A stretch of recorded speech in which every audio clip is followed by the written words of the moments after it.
ಪರಿಶಿಷ್ಟ ಜಾತಿಯವರ ಜಮೀನನ್ನ ಮಾರಾಟ ಮಾಡದಿದ್ದರೂ ಸವರ್ಣೀಯ ಜಾತಿಯವರು ನಕಲಿ ದಾಖಲೆಗಳನ್ನು ಸೃಷ್ಟಿಸಿಕೊಂಡು ಕೋಟ್ಯಾಂತರ ರೂಪಾಯಿ ಬೆಲೆ ಬಾಳುವ ಭೂಮಿಯನ್ನ ಕಬಳಿಸಿರುವವರ ಮೇಲೆ ಎಸ್ಸಿ ಎಸ್ಟಿ ದೌರ್ಜನ್ಯ ತಡೆ ಕಾಯ್ದೆಯಡಿ ಹಾಗೂ ಕ್ರಿಮಿನಲ್ ಪ್ರಕರಣ ದಾಖಲಿಸಿ ಬಂಧಿಸಿ ಪರಿಶಿಷ್ಟ ಜಾತಿ ಕುಟುಂಬಕ್ಕೆ ಭೂಮಿ ಉಳಿಸಿಕೊಡಬೇಕೆಂದು ಒತ್ತಾಯಿಸಿ ಹೆಚ್ಚುವರಿ ಪೊಲೀಸ್ ಮಹಾನಿರ್ದೇಶಕರು ಎಡಿಜಿಪಿ ನಾಗರಿಕ ಹಕ್ಕು ಜಾರಿ ನಿರ್ದೇಶನಾಲಯದಲ್ಲಿ ಪ್ರಜಾ ವಿಮೋಚನಾ ಚಳುವಳಿ ರಾಜ್ಯಾಧ್ಯಕ್ಷರಾದ ಆನೇಕಲ್ ಕೃಷ್ಣಪ್ಪನವರು ಮನವಿ ಪತ್ರ ಸಲ್ಲಿಸಿದರು. ಬೆಂಗಳೂರು ನಗರ ಜಿಲ್ಲೆ ಯಲಹಂಕ ತಾಲೂಕು ಜಾಲ ಹೋಬಳಿ ಮಾರನಾಯಕನಹಳ್ಳಿ ಗ್ರಾಮದ ಸರ್ವೆ ನಂಬರ್ 51/1ರಲ್ಲಿ 31 ಗುಂಟೆ ಮತ್ತು ಸರ್ವೆ ನಂಬರ್ 51/2ರಲ್ಲಿ 20 ಗುಂಟೆ ಭೂಮಿಯನ್ನ ಕೋಟ್ಯಾಂತರ ರೂಪಾಯಿ ಬೆಲೆ ಬಾಳುವ ಭೂಮಿಯಾಗಿದ್ದು ಪರಿಶಿಷ್ಟ ಜಾತಿಗೆ ಸೇರಿರುವ ಕುಟುಂಬದ ಸ್ವತ್ತು ಆಗಿದೆ. ಸವರ್ಣೀಯರು ಬಲಾಢ್ಯರು ಸದರಿ ಭೂಮಿಗೆ ನಕಲಿ ಜಿಪಿಎ ಕ್ರಯ ಪತ್ರಗಳನ್ನು ಸೃಷ್ಟಿಸಿಕೊಂಡು ಕೋಟ್ಯಾಂತರ ರೂಪಾಯಿ ಬೆಲೆ ಬಾಳುವ ಪರಿಶಿಷ್ಟ ಜಾತಿಯವರ ಭೂಮಿಯನ್ನ ಕಬಳಿಸಿರುತ್ತಾರೆ ಎಂದು ಆನೇಕಲ್ ಕೃಷ್ಣಪ್ಪ ಆರೋಪಿಸಿದರು.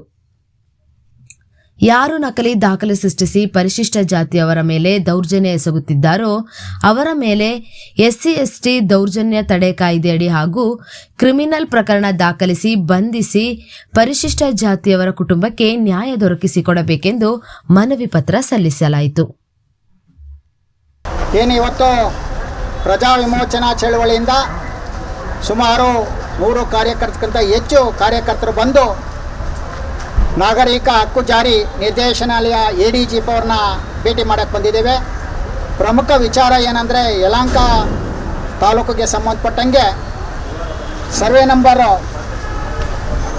51/1 ಮಾರನಾಯಕನಹಳ್ಳಿ ಸರ್ವೆ ನಂಬರು 51/2ರಲ್ಲಿ ದಲಿತರು 1948ನೇ ಇಸ್ವಿನಲ್ಲಿ ಭೂಮಿಯನ್ನು ಕ್ರಯಕ್ಕೆ ತಗೊತಾರೆ. ಆ ಕ್ರಯಕ್ಕೆ ತಗೊಂಡು ಎಲ್ಲ ದಾಖಲೆಗಳನ್ನು ಹೊಂದಿ ಸಾಗುವಳಿ ಮಾಡ್ಕೊಂಡಿರ್ತಾರೆ. ಅವರು ಮರಣ ಹೊಂದಿದ ನಂತರ ಅವರ ಮಕ್ಕಳು ಕೂಡ ಪೌತಿಕತೆ ಮಾಡಿಕೊಂಡು ಆ ಭೂಮಿನಲ್ಲಿ ಸ್ವಾಧೀನದಲ್ಲಿ ಇರ್ತಾರೆ.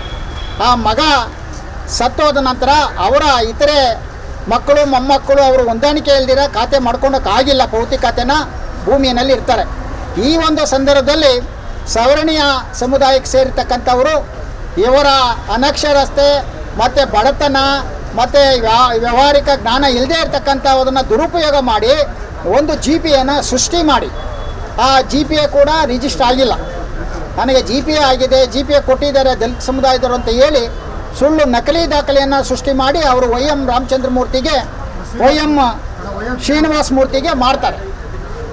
ಈ ಮಾರಾಟ ಮಾಡಿ ಈಗ ಖಾತೆಯನ್ನು ಮಾಡಿಸ್ಕೊಂಡು ಈ ಭೂಮಿಯನ್ನು 1 ಎಕರೆ ಭೂಮಿಯನ್ನು ಕಬಳಿಸಿದ್ದಾರೆ.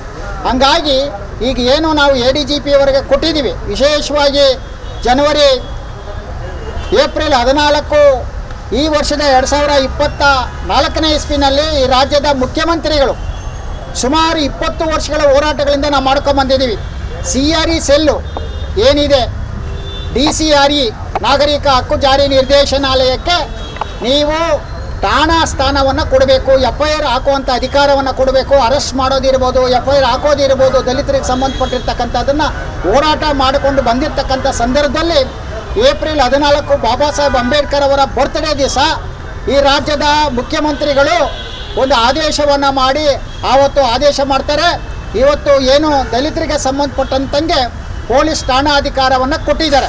ಅವರೇ FIR ಹಾಕ್ಬೋದು, ಅವರೇ ಅರೆಸ್ಟನ್ನು ಮಾಡ್ಬೋದು, ದಲಿತರಿಗೆ ನ್ಯಾಯ ಕೊಡಿಸೋವಂಥ ಕೆಲಸವನ್ನು ಮಾಡೋವಂಥ ಒಂದು ಅಧಿಕಾರವನ್ನು ಕೊಟ್ಟಿದ್ದಾರೆ.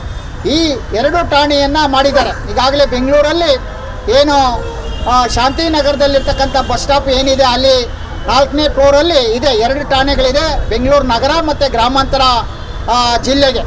ಇನ್ನು ಬೇರೆ ಬೇರೆ ಕಡೆ ಎಲ್ಲ ಜಿಲ್ಲಾ ಕೇಂದ್ರಗಳಲ್ಲಿ ಮಾತ್ರ ಒಂದೊಂದು ಠಾಣೆಯನ್ನು ಕೊಟ್ಟಿದ್ದಾರೆ.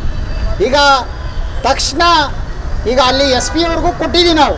ಆ SP ನಮಗೆ ಸ್ಪಂದನೆ ಮಾಡಿಲ್ಲ. ಸುಮಾರು 7-8 ದಿವಸ ನಾವು ಕೊಟ್ಟಿದ್ದೇವೆ ಮನವಿಯನ್ನು. ಈಗಾಗಲೇ ADGP DG ಅವರು ಒಂದು ಸುತ್ತೋಲೆಯನ್ನು ಹೊರಡಿಸಿದ್ದಾರೆ. ದಲಿತರು ದೂರನ್ನು ಕೊಟ್ಟ ತಕ್ಷಣ FIR ಹಾಕಬೇಕು ಮತ್ತು ಆರೋಪಿಗಳನ್ನು ಬಂಧನ ಮಾಡಬೇಕು ಅಂತ ಇದೆ. ಆದರೆ 8-10 ದಿವಸ ಆದರೂ ಕೂಡ ಅವ್ರಿಗೆ ಏನೂ ಕ್ರಮ ಜರುಗಿಸಿಲ್ಲ. ಅಲ್ಲಿರ್ತಕ್ಕಂಥ SP ಅವರು ಕೂಡ ಸ್ಪಂದನೆ ಮಾಡಿಲ್ಲ. ಹಂಗಾಗಿ ನಾನು ADGP ಅವರಿಗೆ ಕೊಡೋದಕ್ಕೆ ಬಂದಿದ್ದೇವೆ. ಇಲ್ಲಿನ ಏನು ಅಡ್ಮಿನಿಸ್ಟ್ರೇಟಿವ್ SP ಅವರಿಗೆ ಈ ಮನವಿಯನ್ನು ಕೊಟ್ಟಿದ್ದೇವೆ. ಇವತ್ತೇನೋ ADGP ಅವರು ಹೊಸ ADGP ಅವರು ಬರ್ತಾ ಇದ್ದಾರಂತೆ, ಅವರು ಅಧಿಕಾರವನ್ನು ಸ್ವೀಕಾರ ಮಾಡ್ತಾರೆ. ಹಂಗಾಗಿ ನನ್ನ ಒತ್ತಾಯ ಸರ್ಕಾರಕ್ಕೆ ಈ ಕೂಡಲೇ ಏನು ದಲಿತರಿಗೆ ಸಂಬಂಧಪಟ್ಟಂತೆ ಠಾಣಾಧಿಕಾರವನ್ನು ನೀವು ಕೊಟ್ಟಿರ್ತಕ್ಕಂಥದ್ದು ಇಲ್ಲಿನ ಅಧಿಕಾರಿಗಳು ಸರಿಯಾಗಿ ಸ್ಪಂದನೆ ಮಾಡ್ತಾ ಇಲ್ಲ. ಆ ಕೆಲವು ಅಧಿಕಾರಿಗಳು, ಅದರಲ್ಲಿ ವಿಶೇಷವಾಗಿ ಏನು ಅಲ್ಲಿನ ಎಸ್ ಪಿ ಅವರು ಹೇಳ್ತಾರೆ, ನೀವು ಫೋನ್ಗಳನ್ನ ಯಾರು ಒಳಗಡೆ ತಗೋಬಾರ್ದು. ನಾನು ಹೋಗಿದ್ದೆ, ನಮ್ಮ ಪದಾಧಿಕಾರಿಗಳು ಕಾಶಿನಾಥ್ ಅಂತ ಎಸ್ ಪಿ ಅಲ್ಲಿ ಇದ್ದಾರೆ, ಅವರಿಗೆ ಮನವಿಯನ್ನು ಕೊಟ್ಟು ನಾವು 7-8 ದಿವಸ ಆಗಿದೆ, ಇನ್ನೂ FIR ಹಾಕಿಲ್ಲ. ಆ ಕಚೇರಿ ಏನು ಮಾಡ್ಕೊಂಡಿದ್ದಾರೆ, ಯಾರೋ ದೂರವಾಣಿಯನ್ನು ಎತ್ಕೊಂಡ್ಬರ್ಬಾರ್ದು, ಮತ್ತು 2-3 ಬರಬೇಕಂತ ಹೇಳ್ತಾರೆ. ನಾನು ಕೇಳಿದೆ ಎಸ್ ಪಿಗೆ, ಯಾಕಂದರೆ ದೂರವಾಣಿ ತರಬಾರ್ದಂತ ಏನಾನ ಆದೇಶ ಇದೆಯಾ, ಸರ್ಕಾರದ ಆದೇಶ? ಈಗಾಗಲೇ ಮೊನ್ನೆ ಇತ್ತೀಚೆಗೆ ಸುಪ್ರೀಂ ಕೋರ್ಟ್ ಒಂದು ಆದೇಶ ಮಾಡಿದೆ, ಪೊಲೀಸ್ ಠಾಣೆಗಳಲ್ಲೇ ಕೂಡ ವಿಡಿಯೋವನ್ನು ಮಾಡ್ಬೋದು, ಅವರ ಅಕ್ರಮಗಳು ಏನಿದೆ ಅದೆಲ್ಲವನ್ನು ಕೂಡ ವಿಡಿಯೋ ಮಾಡ್ಬೋದು ಅಂತ ಸುಪ್ರೀಂ ಕೋರ್ಟ್ ಕೂಡ ಆದೇಶ ಮಾಡಿದೆ.